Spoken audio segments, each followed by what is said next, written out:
Alrighty, y'all, let us talk about marketing. When it comes to building SaaS, I really do genuinely believe that marketing is the most important part of this entire process. And you can have an amazing product and horrible marketing, and you're not going to sell anything. Conversely, you can have a pretty mid product, something that's not super new or flashy or amazing, but have excellent marketing, and you're going to sell way more than with a great product and terrible marketing. So yeah, I want to talk about the 3 main methods that I plan to use to market my SaaS product, and it's called DinnerBee. If you haven't seen the product yet, or you're new to the channel, new to me documenting my process, I'm building a B2C app that is essentially a way for couples or roommates to organize their meals throughout the week. And it's not a crazy new concept or anything like that. But I do plan to do some pretty aggressive marketing for it, just to kind of figure out how does this work? What are the best methods, and is there anything that I can learn from this experience and apply it to my next experience? I'm also really excited to show all of this to y'all. So I think this is a very build in public type of project where I want to learn things throughout this process and then document them here on this channel. So if you're interested in building SaaS products or just all of the things that go into marketing a SaaS product, definitely subscribe and come along on this journey. All right, so I'm gonna hop into the first method in just a moment, but I do want to re-emphasize that DinnerBee is a B2C product. And I think the marketing strategies are going to be different whether you're building a B2C app or you're building a B2B app, because the customers themselves look a lot different. The people who I'm hoping I'll be able to reach through my marketing efforts are not business owners. Obviously, they're just people.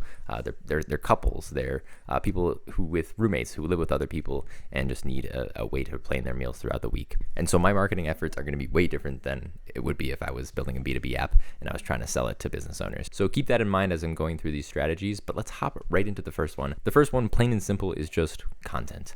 And I think a lot of these strategies will build upon other strategies, and like they'll kind of just go into each other and maybe snowball the effects that you'll see with the other strategies, which is pretty cool. And I'm hoping, honestly, I don't really know. We're going to find out. But the first strategy is content, and this is going to come in a couple different flavors. The one that I'm kind of just trying to lean most into for DinnerBee is going to be TikTok. I don't have a TikTok account, so I'm not great on that platform. I think I'm very comfortable on YouTube. I spend a lot of time on YouTube and Instagram as well, but I think my customers will be on TikTok for the most part. And this is also going to be part of the learning experience. I don't know exactly where my customers are right now. I didn't do a whole lot of validation up front, so my marketing efforts are kind of just going to help me figure some of these out. And I know that's a bit backwards for a lot of SaaS founders, but this is just how I'm doing it for DinnerBee. When it comes to my strategy for TikTok, it's going to be a mix of a few different things. So the first will be my own content. I'm pretty comfortable making content, but like I said, I don't really know the TikTok platform that well. I think you do kind of have to know how folks speak and the pacing of those types of videos. So that's going to be a learning process as I figure out how to do that. But this content is just going to be, might be like couples type content, or it might be food content, just anything that can kind of get my potential customers watching. It won't be very salesy. There might be a call to action at the end of these videos. I haven't really exactly decided what these are going to look like yet, but that's the first step. The next pillar of this content strategy will be user-generated content, or UGC. These videos will be probably a bit more salesy, and this will either be friends of mine or myself or people that I've hired on Fiverr to use the product and then make TikTok type content for it. It'll be like, oh, my boyfriend and I saved X amount of dollars over the past month planning out all our meals in advance. Or it'll be like, oh, we've cut down on our shopping by this much. We used to go to the grocery store 4 times a week, and now we only go once a week, and we're saving all this time. It'll be something like that. Honestly, I don't want to make a ton of content for this, so I'm really excited to lean into the UGC aspect of this and hire creators on Fiverr. I've worked with them in the past, and honestly, you can get really good quality stuff, maybe $15 to $20 for a 20 to 30 second video. video, get a bunch of these, and I'm excited to see how those do as well. The third aspect of this is more just to get views to the account. Honestly, I don't even know how TikTok works for the most part, but I'm pretty sure you can repost other people's videos. So these would be like just cooking videos in general, of cool recipes that are tasty and things like that. This is just to get more eyeballs on the account. I'll have links over to my website in the bio of the TikTok account. So hopefully any traffic that I can gather that way will just be an added bonus. Alrighty, so that is the first pillar. It's all about content, and it's all about a TikTok account that is branded as the Dinner Bee account. The second pillar of my marketing strategy will also be in the content realm, but this will be utilizing influencers to promote my product directly on their channels. The main platforms that I plan to do this for will be YouTube and TikTok as well. The way this strategy works is you literally just partner with somebody who has a following.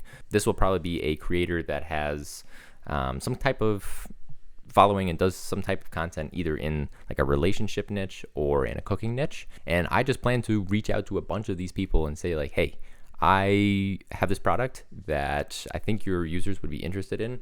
Are you willing to do some kind of brand deal? You know, I give you either some kind of revenue share or just a one-time fee up front, and then you make a promotion inside of one of your videos. I'm very curious to see how this type of marketing does. I think it can potentially be very powerful. I would also like to make this as valuable as possible. If I have creators that are, you know, making these advertisements for me and then directing them over to a website, I definitely want to collect those leads somehow. So if there is some kind of email opt-in that I can do in that flow so that I'm not just completely losing all the traffic that they generate for me, I think that's going to be really powerful for this strategy as well. In terms of the types of creators that I'm looking for on this, like I said, I think it'll be YouTube and TikTok, and I don't want to go for huge influencers on this. Some folks will call them micro influencers. This is anybody with like 1 to 50,000 subscribers or followers. And I think a creator in this type of range is going to be the best type of creator for me to work with. One, it won't be as expensive, obviously. And two, I think those people can have a really intimate connection with their fan bases or with their followers. And ideally, they haven't seen a ton of ads from these people as well. So hopefully it's something that their followers don't necessarily just immediately ignore. In terms of the type of advertisement that I'd like these creators to make for me, essentially I think I will give them access to Dinner Bee for free. They're able to use it, make sure that it is something that they're comfortable promoting to their audience. I'll give them some like brief overview of things that I would like them to say, but they know their audience better than anybody else, so I'll allow them some creative freedom to figure out the best way to do the advertisement. Like I said, I'm very, very, very curious to see how this type of marketing does. I think it can be very powerful and very impactful, so I'll keep you all posted with how that goes. All right, y'all, let's talk about the third and final piece of my marketing strategy, the final pillar. And like I said before, all of these strategies kind of go together.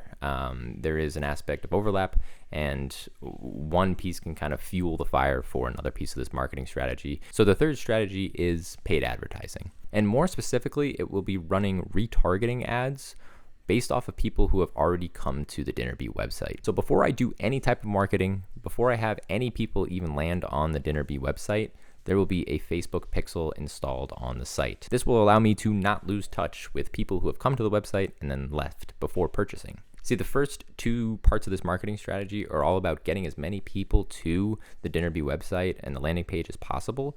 But I do want to be able to follow up with these people as much as possible. And I may not be able to get their email address to do something like that, but a Facebook pixel will allow me to retarget them and run ads on Facebook and Instagram so that I can, touch base with them again, show them more content, show them how the product is valuable, because it can definitely take a few touch points before a person is comfortable enough with your brand to actually make a purchase. And so I really don't expect a lot of people to see Dinner Bee for the first time and then immediately purchase. You definitely have to foster that relationship, that brand awareness, and get them as comfortable with your brand as possible. So this is what the third part of the strategy is all about. In terms of the ads themselves, this will likely be some form of the user-generated content from the first strategy. So I'll be able to just, repurpose that content into advertisements, which is really nice. For the most part, I'll be doing this on Facebook and Instagram, but I would like to also dip my toes a bit into TikTok ads as well. I gotta tell y'all, I love paid marketing. And if I can find a platform that I can have any kind of success in when it comes to SaaS marketing, that is something that I'm gonna go all in on. So I really just wanna try out a bunch of different avenues when it comes to paid advertising as well. But the main strategy for paid advertising with Dinnerbee is going to be retargeting ads on Facebook and Instagram. Alrighty, y'all. So that is the entirety of my marketing strategy for Dinnerbee. Maybe this will evolve over time, but I really do want to treat this as a test for myself. What kind of results can I get? I love data. I really do. I love seeing the numbers, and I love seeing the impact of the marketing that I'm doing.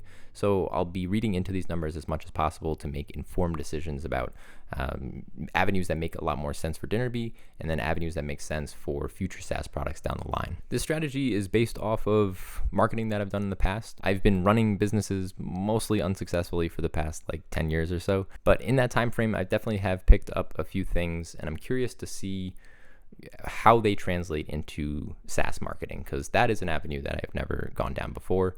A lot of this knowledge will come from, like I said, my past experience, but also reading case studies and seeing how other people are marketing their SaaS businesses. Like I said, I will be documenting all of this. I'm very interested in the numbers, and I'm sure y'all are too. So if you're interested in seeing that content as it comes out and as I start marketing Dinnerbee, I'll say I haven't started marketing Dinnerbee because I haven't finished it yet. So follow along for the devlogs. But once we have launched, also stay tuned for all of the data that comes with the marketing as well. So definitely subscribe. There's tons more to come. If you're using a different set of strategies for your marketing, for your SaaS, definitely leave them in the comments below. I'm curious. If you think this is a good strategy, if you think this is a terrible idea, just let me know. I always find it interesting to have those conversations. But yeah, hope this inspired maybe something for how you're going to market your SaaS, and definitely hope this information was helpful for y'all. That'll do it for the video though. I really appreciate y'all staying until the end, and I hope you have a great rest of the day.